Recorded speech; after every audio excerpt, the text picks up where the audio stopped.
Welcome to One Quick Question with Infomedia, your source for answers to your questions about websites, digital marketing, and more. I'm your host, Carrie Rollwagon. So today we are welcoming Clay Connor to the podcast.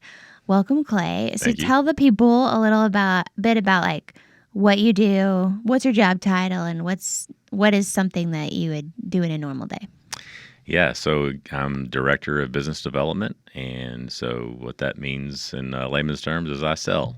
Mm-hmm. I don't always think of myself as a salesperson. I really think of myself more as a teacher. Mm-hmm. And so usually I tell people that I'm meeting with, if you like what I'm saying, we'll probably end up working together at some point. So to really just teaching people about what it is we do and how it might fit in with what their needs are. Well, that's perfect for us because we need an answer to a question. Perfect. When is video better than photography? Always. That's Instagram's answer, right? That's right. That's right. Yeah, my Instagram feed. I've been thinking about it recently. It feels like it's 90% video these days. Oh yeah. Well, and I mean, that's essentially social media is very much like pushing everybody towards video. Yeah. So. Is that the answer? Just video is better? I think it really depends. When I think about cameras in the trash. Yeah, exactly, exactly. If I like think about it in terms of our clients, often, for example, you might work with an engineer or an architect or someone that's in maybe a B2B, like a business to business type situation, where they've got something their offering is complex. It meets needs, but it's complex and it takes a while to explain. If you depend purely on just photo and copy, it might work. It might do just fine. Mm-hmm. But sometimes a video can really add a lot more to the conversation and help that client understand or that prospect understand more clearly like how it is what you're offering really fits into their need, if that makes sense. That is true. Because with video, you also have, you have somebody sometimes doing a voiceover, so you have an explanation. You can show graphics. You can show words also, so you're kind of pulling all those things in. I also think you can use an analogy more easily. Like, I know that we've done some websites or some videos on our website about some of our departments, and we talked about development. We used a construction metaphor. Right. And in a video, you can do that, and it's like using that metaphor just gets people to understand what you're saying so much more quickly. That's right. It's hard to communicate a metaphor in a photo. It is, and it's the one thing I would say about video is it can be overwhelming if someone pulls up your website, hits the play button, and see it's going to be 4.5 minutes long. Yeah, you might lose them, and so you would lose me for sure. 100%. So you have to be able to know, okay, how do I communicate this effectively and well, but doing it in a time frame that I'm not going to lose a bunch of people in the process. And so that's where maybe a photo and well-written copy has an advantage because somebody can be able to scan and read and kind of take that information in quickly. So if you could keep the video short enough that you're able to communicate your topic, but and do it in an engaging way, but not do it where their eyes are going to glaze over, then that's the magic spot. And that's where I think it does benefit. Like, it's good to kind of hire a team because even script writing, it is difficult to say, we're trying to kind of communicate 20 minutes worth of material in 2 minutes or less. So having a professional come in, listening to you and being able to cut through and understand like how to write for video is helpful, I think. Sometimes. Yeah, and I think also having someone who understands, can hear what you're saying about your business or your organization, and help you kind of when you're thinking through the script, not using a bunch of lingo that a lot of your clients and prospects don't use. You might use it internally because it's industry language. Yeah. But being able to think through it in a way that is more on layman's level is going to be a better scenario.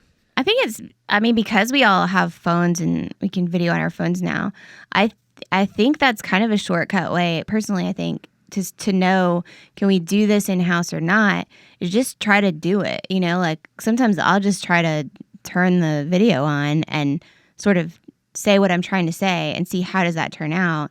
And a lot of times what in my head was like 1 minute turns into, oh, this is 5.5 minutes and it doesn't make sense and I don't like how I looked in it. So I think that sometimes shows, should we go professional or can we handle this on our own? Absolutely. Well, what about, I think people hear a lot about like a video can slow down page load speed. So like say your homepage, and it's kind of nice. It does look great when you have a video playing at the top of your homepage, but does that slow down your speed? Is that a problem? Are there solutions to that? Yeah, for sure. I mean, if you're talking about, for example, when you load up a homepage and all of a sudden a video starts playing, I think one, making sure it's not some kind of feature length film that you're playing, but more a snippet. We typically recommend 15, 20, 30 seconds at the most in terms of a loop. Because you can communicate a lot in that time frame, and you also have to consider somebody's not going to sit there on a homepage and just watch something that's automatically playing for a long time. And so, we've had some clients where they'll have a 1 minute, 2 minute, 2.5 minute video, but they'll create an edited version of that for just that homepage loop, so that you get a sense for what the video is, but then you can click a button to engage and actually watch the video. Okay. And that also leads into, you want to make sure that if you've got some kind of a auto playing video loop on your homepage, that there's no audio associated with it. Unintended audio or uninvited audio is not like an old Angel Fire site or something. Yeah, exactly. You don't want to play your favorite song. Oh my gosh, yes. So just make sure that it's the sound is not on, and that they can engage that sound if they want to. Yeah. Well, where do you think and this, of course, will depend sort of on the company, but is there a good place to start, you think, if you're like, okay, I want to incorporate some video, but I don't really know where or what I want to do there? Is there something that kind of works for a lot of clients? I think just maybe strategically thinking through it with an expert, and thinking, why am I even thinking about video? What's the purpose of it? If you think about, I think a great candidate for video are nonprofits. They do such incredible good for a particular set of people, and being able to communicate the impact of what they're doing through interviews and then through B-roll footage of maybe the actual impact. So maybe it's, Habitat for Humanity or something, and you can show the building process, or it could be a number of things that way.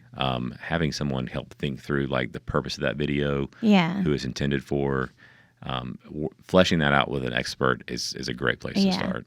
And that's a good point. People are going to want very different things. Like you may want to be show kind of like the importance of what you do. And then you may have like maybe showing some of your building, some of your work, maybe even a drone shot, which I think kind of lends a like importance factor kind of. Or maybe it's the opposite and you're actually wanting to seem more personal, and maybe you have your founder or something. And like I've seen it seems like a lot of advertising now is founder videos. Like I'm a person. This is why I started the company. So, yeah. And so I guess like you're saying, a professional can really help you get those the best. And this is where I really like to DIY a lot of stuff, as you know, listeners will know.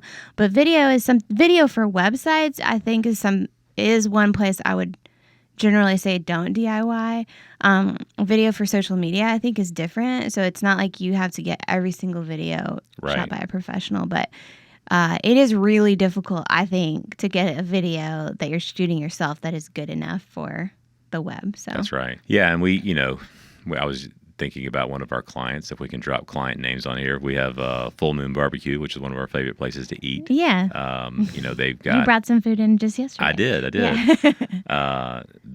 If you go to their website, their current version, if you're listening to this in 2022, on their homepage, they've got video of kind of the cooking and smoking process of some of their meat, and it, the intended purpose is to get you excited and get you hungry to come in. And so, that video did not happen by accident. It was well crafted, well put together, for the intended purpose of, trying to get you to come into the location. So video is not always better than photography, but sometimes in key places it can be better to really show like importance, to explain your whole process better, or sometimes even to personalize something. Would that be fair? Totally. I mean, there's some things that are too complicated to try to communicate with a single image or with just text. And if you can actually see something happening, it makes it, it brings it in context. It helps you understand without having to be explained it to you. You can actually just perceive it as you watch the video. Yeah.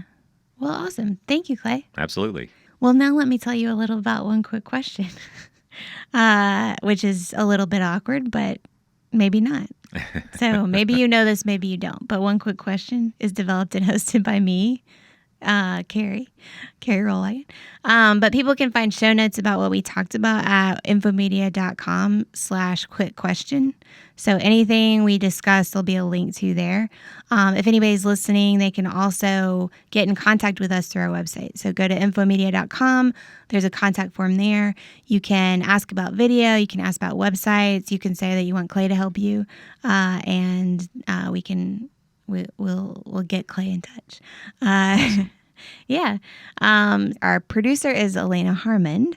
Our sound engineering is by our media team here, and our theme music is by Brad Davis. Our guest experts are our incredible staff here, so you can get in touch through the website or even give us a call at 205-823-4440. And we'll leave you with this thought. A real expert helps to clarify, not confuse. So don't take website advice from someone who can't give you a straight answer.